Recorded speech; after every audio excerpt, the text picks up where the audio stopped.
کاروباری رقابت۔ وہ اپنی بات پوری نہ کر سکا کیونکہ اس بار سلطان شاہ نے پوری قوت سے اس کا جبڑا سہلا دیا تھا۔ صرف سچ سننا چاہتا ہوں، میں نے زہریلے لہجے میں کہا، ورنہ یہ یاد رکھنا کہ موت کی آرزو کے باوجود آسانی سے نہ مر سکو گے۔ تمہارا ایک ایک عضو کاٹ کر الگ کر دوں گا، خدا کے لیے مجھے جانے دو۔ نشاط رو دینے والے لہجے میں گڑگڑائی، یہ سب مجھ سے نہ دیکھا جائے گا، آنکھیں بند کر لینا اپنی۔ سلطان شاہ نے بے رحمانہ لہجے میں کہا، تم لوگ کون ہو؟ آغا نصیر خان نے تھوک نگلتے ہوئے سوال کیا۔ تمہارے حریف، میں نے ٹھیک ہے لہجے میں کہا۔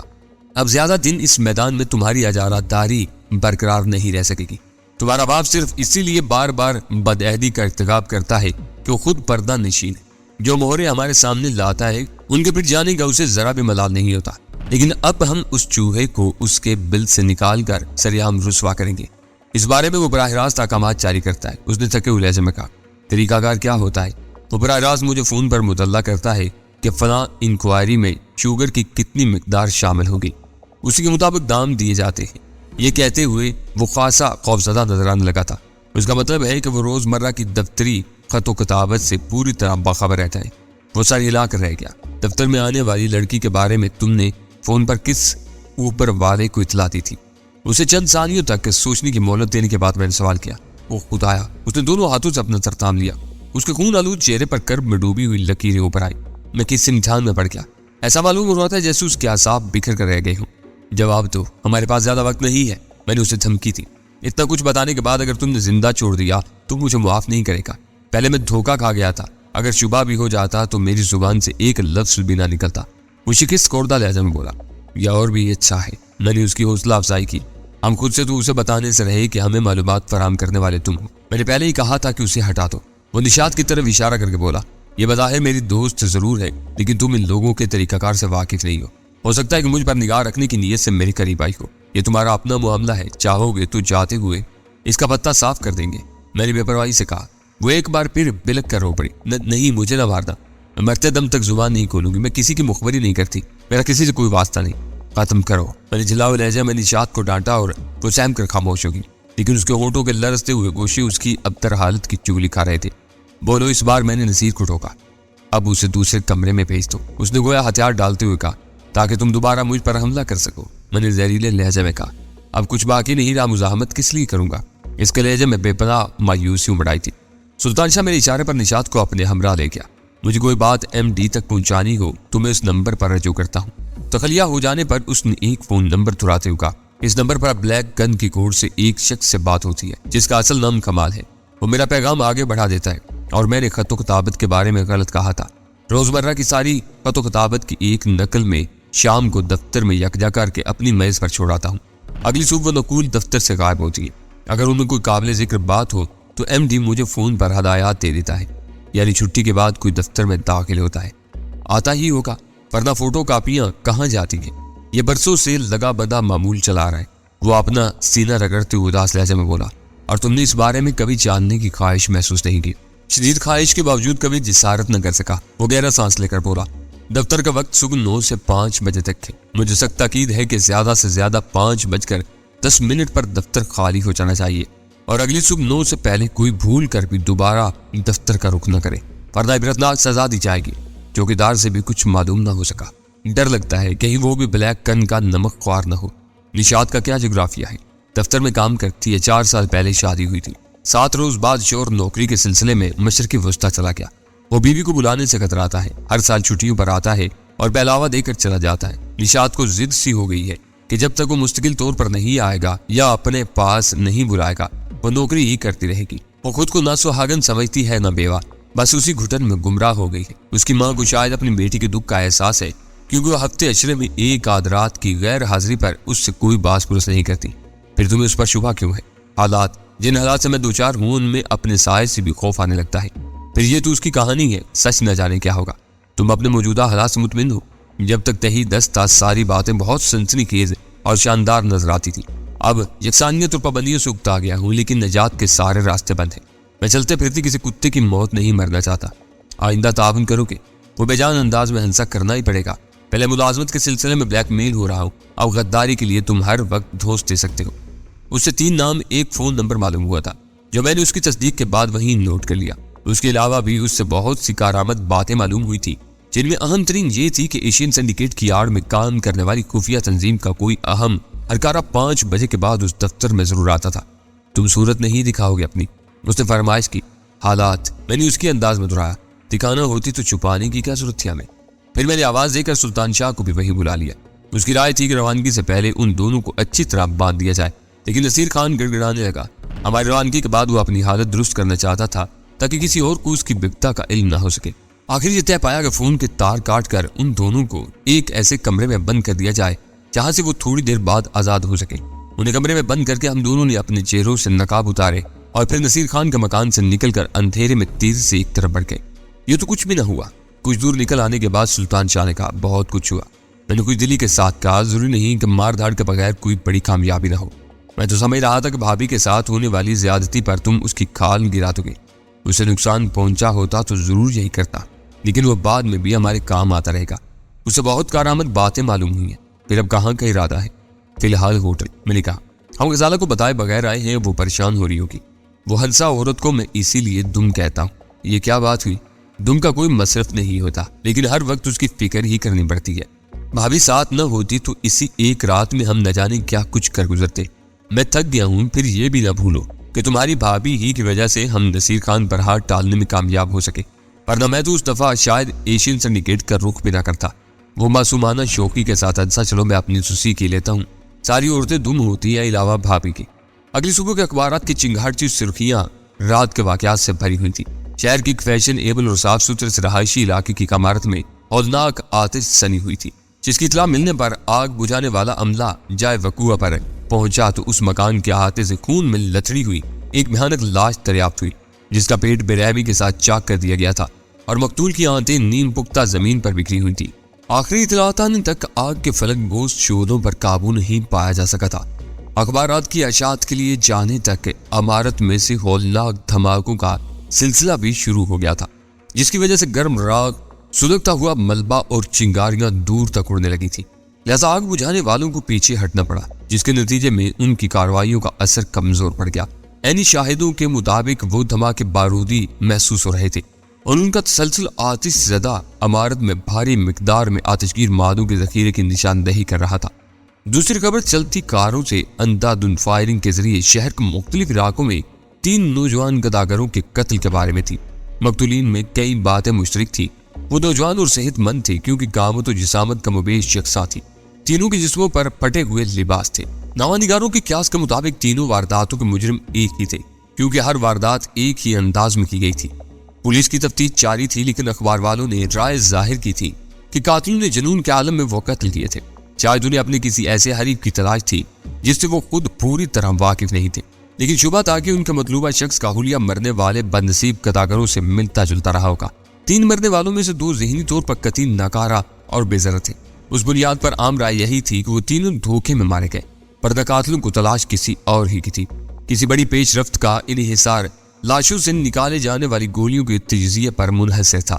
اگر وہ ایک ہی ہتھیار سے چلائی گئی تھی تو پولیس اپنی ساری کوشش ایک ہی سمت میں مرکوز کر دیتی، ورنہ وہ 3 مختلف معاملات تصور کیے جاتے۔ یہ تو اودم برپا کروا دیا آپ نے پورے شہر میں۔ غزالہ نے اخبار ایک طرف ڈالتے ہوئے تحیر امیز لہجے میں کہا، جب گروہ بند آپس میں ٹکراتے ہیں تو یہی کچھ ہوا کرتا ہے۔ میں نے مسکرا کر کہا، گروہ بند؟ اس نے حیرت سے کہا، آپ کب سے اس زمرے میں آ گئے؟ تمہارے ساتھ کراچی چھوڑتے ہی میرا گروہ بن چکا تھا، اور یہ اور بات ہے کہ ہم صرف 3 ہیں اور وہ لا تعداد، اور یہ تو ابتدائی عشق ہے۔ شاید یہ معاملہ کچھ زیادہ ہی سنگین صورت اختیار کر لے گا۔ اس سے زیادہ کیا سنگین ہوگا؟ بارودی دھماکوں نے مجھے بہت کچھ سوچنے پر مجبور کر دیا ہے، میں نے سنجیدگی سے کہا۔ ہاں یہ تو میں بھول ہی گئی تھی، دھماکوں کا کیا چکر ہے؟ وہ یقیناً بارودی دھماکے ہیں۔ شاید اس عمارت میں اسلحہ و بارود کے بڑے بڑے ذخائر پوشیدہ تھے جو حدت سے پھٹنے لگے ہیں۔ یہ لوگ بہت قانونی کاموں میں ملوث نظر آتے ہیں، یعنی اسلحہ بھی بیچتے ہیں۔ جو لوگ ہیروئن جیسے صفوف کی سوداگری کرتے ہوں، وہ اسلحے کی اسمگلنگ کا خطرہ ہرگز مول نہیں لے سکتے۔ ایک ہیروئن سے وہ اتنا کما سکتے ہیں جو ٹنو اسلحے کی اسمگلنگ میں نہیں کما سکتے۔ یہ تو کوئی اور ہی چکر معلوم ہوتا ہے۔ مجھے بھی تو کچھ بتائیے نا۔ میں نے تمہیں بتایا تھا کہ بین الاقوامی سیمینار کے کھلے اجلاس میں کیا کچھ کہا گیا تھا، شاید وہ سب درست ہی تھا۔ ہیروئن ہمارے ملک کے لیے ایک نیا نشہ ہے۔ اس کی مہلک ٹیکنالوجی خطیر رقوم صرف کر کے پہلے افغانستان برآمد کی گئی، وہاں سے یہ فن سرحد بار ہمارے گھر پہنچا دیا گیا۔ یہ دراصل ہماری حکومت کے دشمنوں اور غیر ملکی ایجنٹوں کے لیے کھلا انعام ہے۔ جب A2 اور اس کی تنظیم اس انعام سے فیضیاب ہو رہی ہے تو اسے فریق ثانی کے مفاد میں بھی کام کرنا پڑے گا۔ مجھے شبہ ہے کہ اس ویران عمارت میں جو اسلحہ آگ کی زد میں آیا ہے کسی مناسب موقع پر یہاں افراتفری اور انتشار پھیلانے کے لیے جمع کیا گیا تھا، لیکن آپ نے اسے تباہ کر دیا۔ وہ فخریہ لہجے بولی، فخر نہ کرو غزالہ، یہ رونے کا مقام ہے۔ تنظیم کو بڑوں کو بھنک بھی مل گئی تو میں زندہ نہ رہ سکوں گا۔ وہ بہت رسوخ کے مالک ہیں، معاشرے میں باعزت مقام رکھتے ہیں۔ اسکندر علی تمہیں یاد ہوگا، اس دیسی مافیا سے ٹکرانا آسان نہیں ہے۔ اس اسلحے اور ہیروئن کے تعلق کے بارے میں جانتا ہوں، لیکن پورے ملک میں ہر ایک اسے اسلحے کی اسمگلنگ کا سیدھا سا معاملہ سمجھے گا۔ آپ کسی سرکاری ایجنسی کے ذمہ دار افسر کو اعتماد میں لے سکتے ہیں، وہ بولی، اور اس کے چند ہی گھنٹوں کے اندر میری کھوپڑی میں چند تولے پگھلا ہوا سیسا اتار دیا جائے گا۔ تم یہ کیوں بھول رہی ہو کہ یہ لوگ تمہارے تصور سے کہیں زیادہ بااثر ہیں؟ ہر حلقے میں اعلیٰ درجے کے محب الوطن شہری سمجھے جاتے ہوں گے۔ دفتروں کا اپنا لگا بندہ طریقہ کار ہے، سو وہاں معلومات ایک شخص تک محدود رکھ کر کوئی کارروائی نہیں کی جا سکتی۔ فائل بنتی ہے اور بہت سے ہاتھوں سے گزرتی ہے، انہی میں سے کوئی ہاتھ بکا ہوا ہوتا ہے اور یوں ہر مخلصانہ کوشش ناکام ہو جاتی ہے۔ مجھے راستے سے ہٹانے کے بعد وہ اس وقت تک محفوظ و مامون رہیں گے جب تک ان کی صفوں میں کوئی دوسرا باغی پیدا نہیں ہوتا۔ ان کا نظام تم نے دیکھ لیا کہ پوری کوشش کے باوجود A2 میرے لیے محض ایک خواب بنا ہوا ہے۔ مجھے حیرت ہے کہ پھر باقی راز کیسے محفوظ رہتے ہیں۔ ہر شخص اپنے مفاد کے پیچھے دوڑتا ہے، اس سے آگے ہر ایک خواہ وہ مجرم ہی ہو محب الوطن ہوتا ہے۔ ہیروئن کے سوداگر سمجھ رہے ہیں کہ وہ اپنے مفاد کے لیے کام کر رہے ہیں، سازشی اور بیرونی دلچسپیاں ان کی نگاہوں سے اوچھل ہیں۔ اگر انہیں عقل آ جائے تو شاید وہ آج ہی راہ راست پر آ جائے، لیکن دولت کی بے پناہ ریل پیل نے ان کی آنکھوں پر پردے ڈال دیے ہیں۔ میں نے کسی سے سنا تھا کہ ہماری حکومت منشیات فروشوں پر ظلم کرتی ہے، یہ ہمارے ملک کے لیے زر مبادلہ کماتے ہیں اور پھر مغرب کی نئی نسل کو نت نئے نشوں کے سرور میں الجھا کر ان سے اپنا صدیوں پرانا انتقام پی لے رہی ہے۔ وہ میری گفتگو سے متاثر ہو کر بولی، یہ خام خیالی ہے تمہاری۔ وہ اپنا سرمایہ غیر ملکوں میں رکھتے ہیں، اس کا تھوڑا بہت حصہ کالا دھن بن کر ملک میں آتا ہے تو معیشت کو استحکام دینے کے بجائے تباہ کرنے لگتا ہے۔ اور انتظام کی بات کرو تو ذرا کامران کو بھی یاد کر لو، وہ کون سے مغرب کے شہری ہے؟ اب تو گلی گلی ہیروئن بکنے لگی ہے۔ یہ نشہ مغرب تک تو بعد میں پہنچتا ہے، پہلے اپنی گزرگاہوں پر تباہیاں بکھیرتا چلا جاتا ہے اور یہ راستے ہمارے گھروں کے دالان سے گزرتے ہیں، تو یہ چکر یوں ہی چلتا رہے گا۔ اس کے بچڑے پر مایوسی ابھر آئی۔ نہ جانے کامران کے نام کا اثر تھا یا میری باتوں کا، شاید نہیں۔ میں نے پرجوگی لہجے میں کہا، اب تک ساری کوششیں باہر سے ہو رہی تھی، اب میں اندر سے بیک کنی پر تل گیا ہوں۔ A2 ہی تنہا تو ہیروئن نہیں بیچتا ہوگا، چھوٹے موٹے بے شمار لوگ ہیں، لیکن میں نے اس تنظیم کو بہت قریب سے دیکھا ہے۔ اپنے ڈسپلن اور طریقہ کار کے سبب عملاً وہ منشیات کی دنیا کا بے تاج بادشاہ ہے۔ جس دن وہ تباہ ہوا، سارے خود رو تاجر یوں چوہوں کی طرح اپنی بلوں میں دبک جائیں گے جیسے باہر نکلے ہی نہیں تھے۔ نصیر خان بھی اس کی نشاندہی نہ کر سکا۔ وہ تاسف امیز لہجہ میں بولی، وہ تو شاید A2 کے وجود سے بھی لا علم ہے۔ وہ بہت نچلے درجے کا آدمی ہے، لیکن بہت سی کام کی باتیں معلوم ہوئی ہے اسے۔ ان 3 ناموں سے کوئی بات نہیں بنتی۔ اور میں چوک پڑا۔ تم نے خوب یاد دلایا، تھوڑی سی چھیڑ چھاڑ کا موقع ملا ہے تو اسے ضائع نہیں کرنی چاہیے۔ کیسی چھیڑ چھاڑ؟ اس نے حیر سے پوچھا۔ نصیر خان سے ملنے والے 2 نام میرا نشانہ بنے گے۔ میں ہنستے ہوئے بولا، کمال کا فون نمبر ہے میرے پاس، دوسرے کا نام خالد ہے، اس آتش زنی کے سلسلے میں پولیس بہت پریشان ہوگی۔ 2 نام میں فراہم کر دیتا ہوں، وہ پکڑے جائیں گے تو A2 کو ضرور تشویش لاحق ہوگی، لیکن کیسے؟ میری تجویز اس کی سمجھ میں نہ آ سکی۔ آج ہی کو ایک گمنام فون کر دیتا ہوں کہ کمال اور خالد کو آتش زنی اور سلحے کے بارے میں بہت کچھ معلوم ہے۔ اسی سلسلے میں خالد نے شبہ کی بنا پر 3 گداگروں کو ہلاک کیا تھا، لیکن ان لوگوں کا مطلوبہ دشمن ان کی نگاہوں سے بچ کر ہتھیاروں کے ذخیرے کو تباہ کرنے میں کامیاب ہو گیا۔ پولیس الٹا لٹکا کر 3rd ڈگری آزمائے کی تو دونوں ہی بول پڑے گے۔ چھوٹے مجرموں کا معاملہ ہے، لہٰذا اپنے سر صحرا باندھنے کے لیے کوئی مخبری کا ذکر نہیں کرے گا اور A2 بکھلا کر رہ جائے گا۔ باقی بہت اچھی تجویز ہے، لیکن معلوم ہوتا ہے کہ آپ نے اس پر پہلے غور نہیں کیا۔ یہ کیسے اندازہ لگایا تم نے؟ اس طرح تو آپ کراچی آنے والی ساری ہیروئن پکڑوا سکتے تھے۔ وہ پورا نظام بہت محفوظ ہے، جب تک مال میری یا میرے کسی آدمی کی تحویل میں آنے والا نہ ہو، کچھ معلوم نہیں ہوتا کہ شہر میں کس راستے سے کتنا مال آ رہا ہے۔ پھر میں اس کے کمرے سے اٹھایا، میرے پاس وقت کم تھا، میں اپنا کام نپٹانے کے بعد جلد از جلد کراچی روانہ ہونا چاہتا تھا تاکہ حالات خراب ہونے سے بیشتر دوبارہ اپنی جگہ سنبھال سکوں۔ سلطان شاہ میری تجویز سن کر جھوم اٹھا، بس ایسے کام ہوتے رہیں تو میرا دل لگا رہے گا۔ فون کہاں سے کرو گے؟ ڈائریکٹری سے نمبر لے کر باہر چلیں گے، پھر ایک چکر ادھر کا بھی ہو جائے گا۔ اخبار میں تو بڑا دھوم دھڑکا ہے تمہارے کارنامے کا، اپنی آنکھوں سے بھی دیکھ لوں گا۔ ڈائریکٹری سے IG DIG اور 2-3 دوسرے اعلیٰ افسران کے فون نمبر لے کر ہم ہوٹل سے باہر آ گئے۔ تھوڑے ہی فاصلے پر جنرل پوسٹ آفس تھا۔ میں نے نمبر ڈائل کرنی شروع کی تو پولیس کے اعلیٰ افسران میں سے کوئی بھی دفتر میں موجود نہیں تھا۔ آخر میں نے ماڈل ٹاؤن پولیس اسٹیشن کا نمبر ملا کر SHO کو وہ معلومات فراہم کی تو اس کا پوری اخلاق لب و لہجہ میرے لیے قابل رشک تھا۔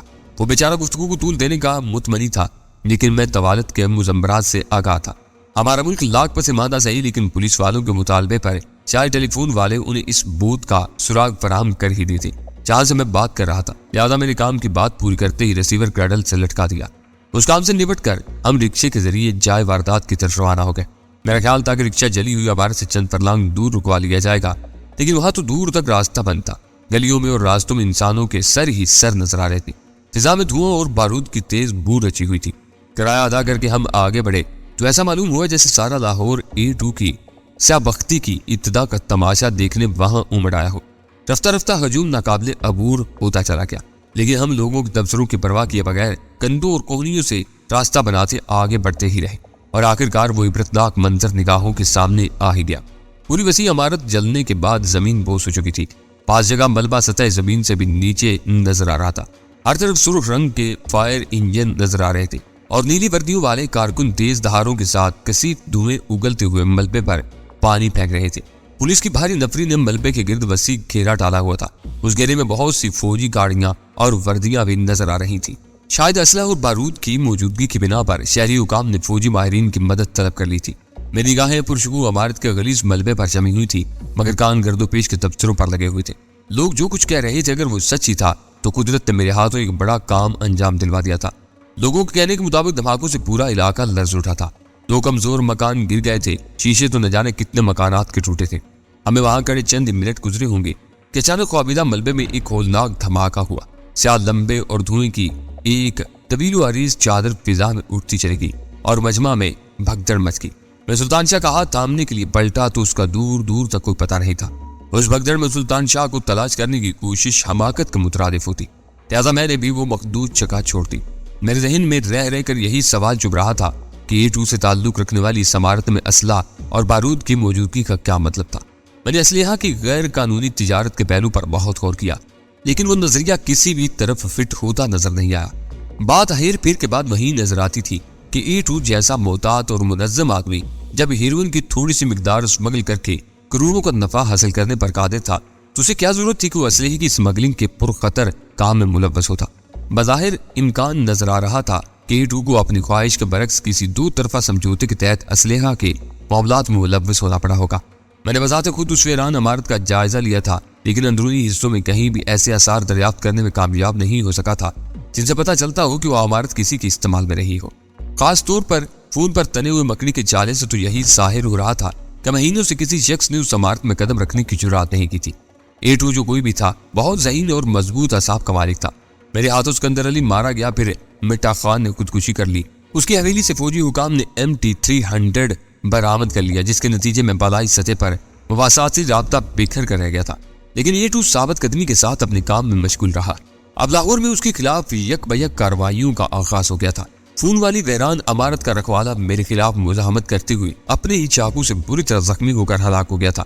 عمارت کو میں نے نظر آتش کر دیا اور اس آتش زنی کے نتیجے میں نہ صرف عمارت خاک ہوئی اور اسلحہ تباہ ہو گیا، بلکہ اعلیٰ مقامی حکام بھی اس عمارت سے تعلق رکھنے والوں کی طرف متوجہ ہو گئے ہوں گے۔ دوسری طرف غزالہ ملازمت کی تلاش میں براہ راست ایشین سنڈیکیٹ لمیٹڈ کے دفتر میں جا پہنچی۔ اس ادارے سے یقینی طور پر A2 کے وسیع مفادات وابستہ تھے، لہٰذا وہاں کا کرتا دھرتا اجنبیوں کے بارے میں بہت محتاط تھا۔